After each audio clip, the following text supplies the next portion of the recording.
What's up, everyone? My name is Marissa, and I am sitting with Tanner Markley, who has a stunt show, a YouTube channel, and an athletic footwear company. So I'm really curious about your stunt show. Can you just tell us a little bit about that? Yeah, so the stunt show it's basically, I like to say, it's like Cirque du Soleil meets the X Games. The show has all this dangerous stuff you see in like Cirque du Soleil, such as tramp wall, which is a trampoline set up next to a huge wall, BMX, inline skating, scootering, teeterboard, all the really dangerous stuff, but in my opinion, the best parts of those shows. And my show is basically a combination of all of those things and putting them all together and actually combining them with each different discipline. We typically play in like theme parks around like Six Flags, but all over the country. Six Flags, Tampa Bay, Busch Gardens, SeaWorld, all kinds of theme parks and festivals and stuff. Okay, and it's called Off Access. Yeah, it's the Off Access Stunt Show. All right, and so what inspired you to create like your own stunt show? I performed for this group called All Wheel Sports for about 8 years, and I started to see that my value in the company was growing a little bit more than I was getting paid, and I personally wanted to add like a little flavor of things and have kind of my own show, because I realized I was already doing everything on the stage and most people were only doing one thing, and I was like, all it takes is me to get like my own equipment and I can basically have my own show. So it took getting like pushed around a little bit and not getting paid what I thought I was worth, and then eventually I was like, okay, you know what, I'm gonna take all this money I have saved in my bank account and I'm gonna invest it into my own equipment. I already had like a background when I worked for Razor. I was already kind of starting my own show, but with other people's money, so I kind of already had paid practice basically on starting my own stunt show. So I had the confidence to go and do it, and all it took was me to get my own equipment. So I got my own equipment. We booked the Nickelodeon Kids' Choice Sports Awards right away, and that was a huge, that was the greatest show reel that I could have possibly ever asked for, was our trampoline wall on the Kids' Choice Sports Awards. So I took that footage and I sat down for about, 20, 30 hours and just cold called like 100 people. Eventually got our show booked somewhere, and that's how it started. And how do you go about finding the talent for your show?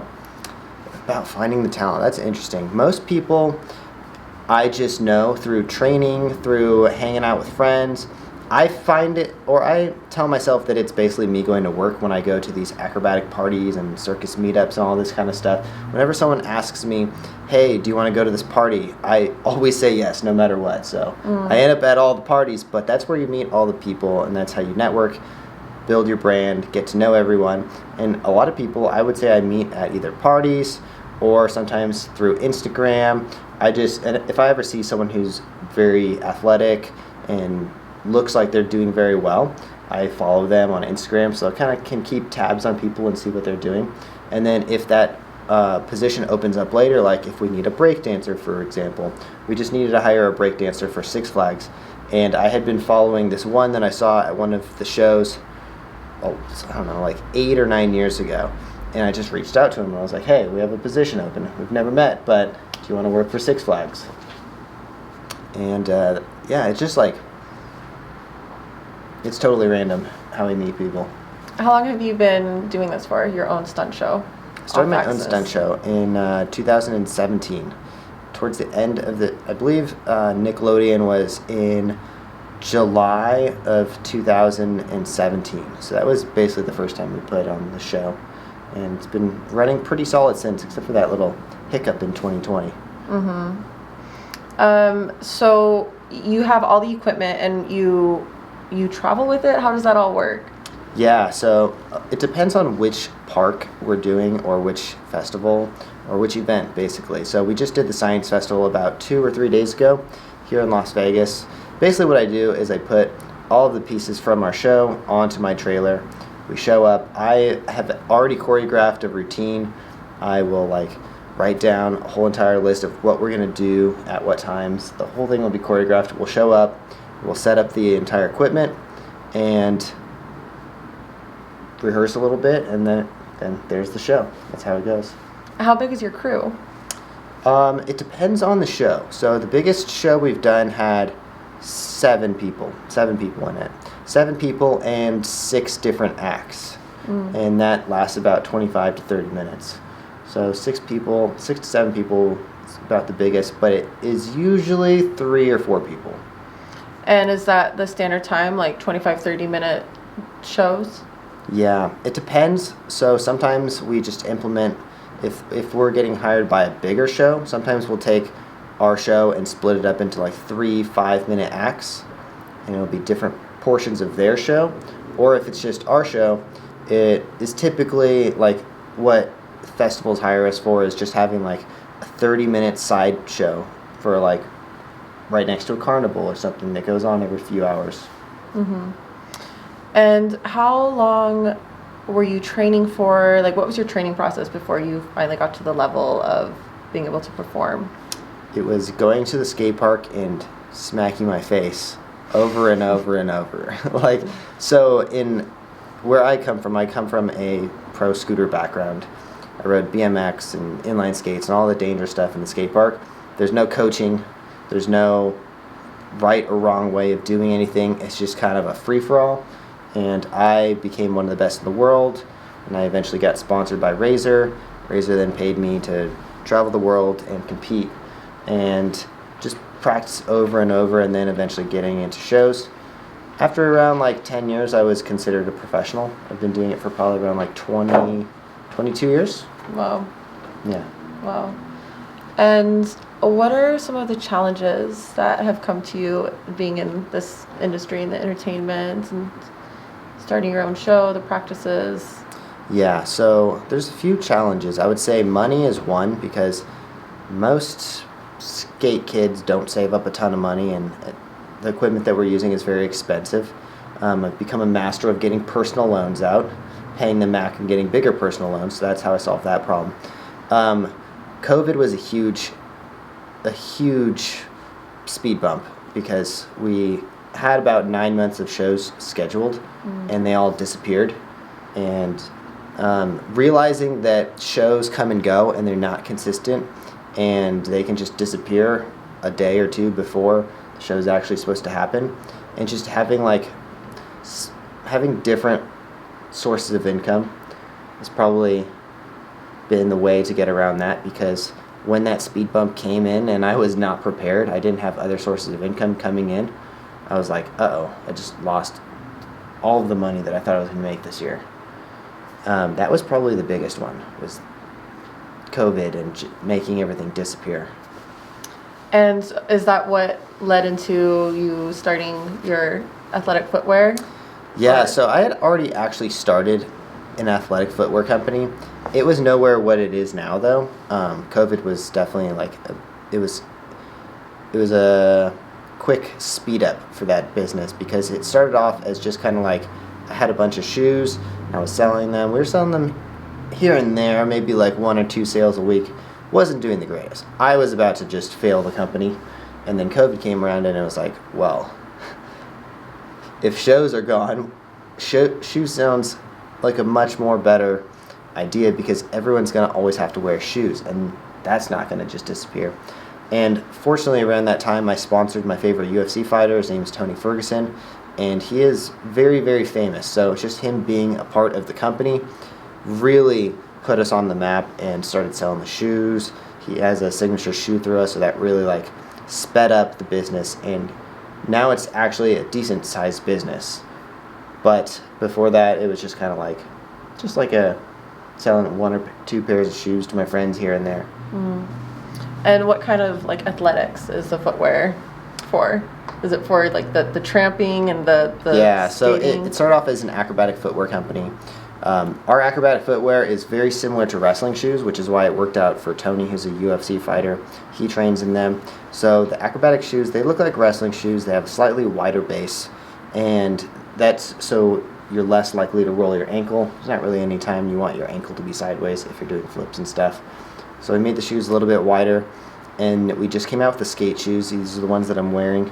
The skate shoes are basically a casual looking shoe that you can wear anywhere, but they act as an acrobatic shoe. They have a very thin sole, soft insole, so it absorbs a lot of impact. So I call everything this is like our ninja footwear line, because if you wanted to be a ninja, these are the shoes that you'd want to be wearing all the time.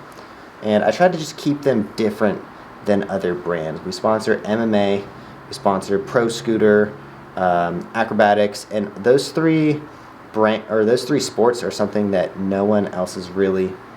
I don't want to tell Nike to start sponsoring acrobats, but right now no one's really touching those sports. Yeah, keep your secret. Yeah. So 10 years ago, would you have pictured yourself like where you are now with your own show, and how like your success? How did you imagine it would be like this? Man, I got to be honest. I think I always had really high expectations for myself. I would have almost said I'm a little bit behind where I thought I would be. I always set really high expectations. But yeah, it is pretty crazy where I am. Like, full circle, working with my favorite UFC fighter. Would have never seen that one coming. Yeah, I don't know. I would like to say I thought I would be a little bit further ahead than where I am right now. I think the whole speed bump of COVID really like threw a wrench into the system and like really slowed me down though. That was like 1 year of like all my income that just disappeared. So far, every artist that I have spoken to has also said like they're kind of never really where they want to be. It's not necessarily a constant chase, but there's always this room for improvement. So you're just not alone in that. Yeah. I like to say like, I'm way past where I thought it would be, but honestly, I had really high expectations for myself. 31 now. When I was 21, I thought I'd be like multi-millionaire, driving Lamborghinis by now, super famous. No, we're not there yet. But I think having a big, huge goal like that and having this endless goal that's always getting bigger and bigger is what keeps me grounded and what keeps me happy. Is every day I wake up and there's this endless goal that I'm working towards. And a lot of people don't have that. So a lot of people find themselves struggling with depression. I strongly think that comes from not having like something that they're working towards every day, waking up and not knowing what your next moves are. Like, I constantly have my moves written down of what I'm doing next, book this many shows, do this, invest here, buy this many more shoes. So I always have my plans written ahead, and I'm always like, it's good to have a goal that you're working towards. And a lot of people don't. They just wake up and they're like, oh, what should I do today? Oh, I gotta go be a bartender, or I gotta go work at Walmart or something. And having that not working towards something or progressing, I think, is what a lot of people struggle with. Yeah. So to do something like this, you obviously have to like maintain your physical health, as well as your mental and your emotional. So I'm curious, like, what's your routine? What do you do to be able to do this and be successful at it? Yeah, I think routine is everything. I eat very healthy. And my workout routine and everything, I would almost say is perfect. I like to say it's just about perfect. I will indulge in some alcoholic beverages every once in a while, and that's probably not good, but it's good to party every once in a while. There's a balance. I would say, so I wake up, I have my cup of coffee every morning. I go through my emails, do all the stuff that I don't really want to do, but I'm like half awake, so I'm like doing it anyways. Get all the homework done. After I'm done with that, I'll go to the gym. I'll do like a quick little workout. I'll come home, I'll eat breakfast, and I think that having that routine where I wake up and I just start every day off by eating healthy and by going to the gym is like what really keeps me balanced. Mm-hmm. And do you have any advice? What would be some advice you'd offer to somebody who wants to maybe start their own business and or get into the entertainment industry?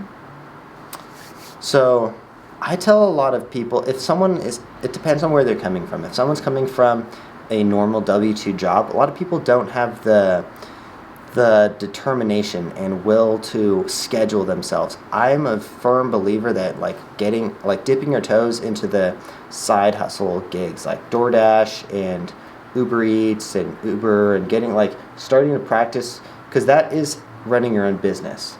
But it's running your own business to a point, like the foundation's already laid out. but it gets you used to having the work ethic to go and schedule yourself. You have to make a certain amount of money, and you learn like the ins and outs of business, and it's kind of like just dipping your toes in the entrepreneur field. And my other tips would be make sure you're doing something you enjoy, because there's nothing like trying to form a business that you don't actually enjoy doing. My first business that I started was it was a clothing line. And then I realized after I had bought all the clothes, I set up the website, I was like, I wear plain t-shirts every day. Why did I make a clothing line? This is not something I enjoy doing. And a lot of other people, it's not hard to start a clothing line. There's thousands, hundreds of thousands of clothing lines probably. So I would suggest finding something that is unique, because all my businesses, they're pretty unique. There's no other acrobatic footwear companies. The kind of stunt show that we offer is completely different than other ones. So try to make sure that whatever you're doing is something unique. That comes from a book called Blue Ocean Strategy. And the Red Ocean is where everyone's competing with each other, trying to tear each other down and cut prices here and there. And then if you're in a Blue Ocean, you can kind of charge what you want, and you can really just have your own, like when you have your own path and your own field, you can grow much quicker than if you're doing something everyone else is doing. So I always tell people, if you want to do something and people are telling you, like I was a pro scooter rider, that's the silliest shit that like you could make a living doing basically. And back in the day, people were like, what are you doing? Like, get a skateboard. But all those people now have nothing, or I don't want to say nothing, but they didn't gain anything from that. But me being unique in my own position, I got so much more opportunities coming to me because I was unique. Less people were doing it. It was on higher demand. And the more unique you are in your field, the more you can charge for something. Mm-hmm. And I want to get a little bit into your podcast before we close this off. So yeah, tell us a little bit about that. Your podcast, your YouTube channel. What's that about? Yeah. So I have a few podcasts. I don't really want to talk too much about them because they're all kind of new. There's a dating podcast, and then there's the entertainment podcast.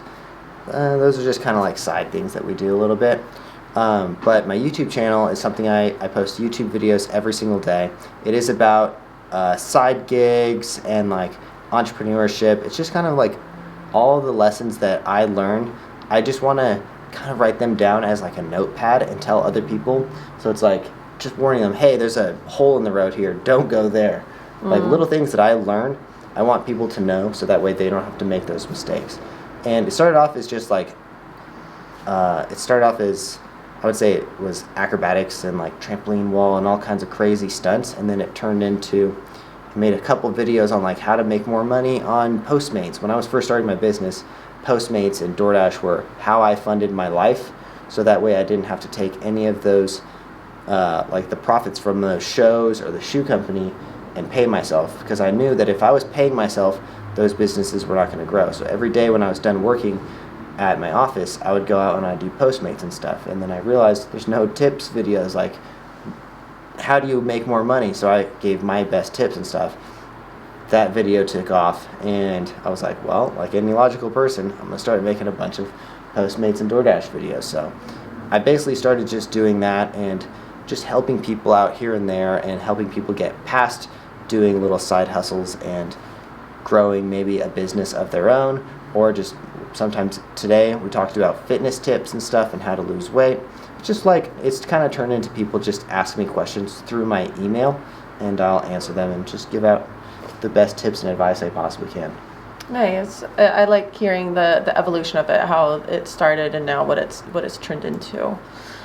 So you have like a bunch of handles and places to find you. So what's your Instagram, your stunt show, your athletic footwear? Where can we find all of this? Yeah, so my Instagram, my personal one is @TannerMarkley. That's just my name. And my Instagram for my footwear company and stunt show is @OffAxis Athletics. And then my YouTube channel is also just Tanner Markley. Okay, cool, easy. Yeah. All right. Well, thank you so much. It was Sweet. a pleasure to have you and sharing your art and your work and your entrepreneurship. Very inspiring. Awesome. Thanks for having me. Yeah. What's up, everyone? Thank you for watching and liking and subscribing to my show. Please tune in every week because I have new guests and new content.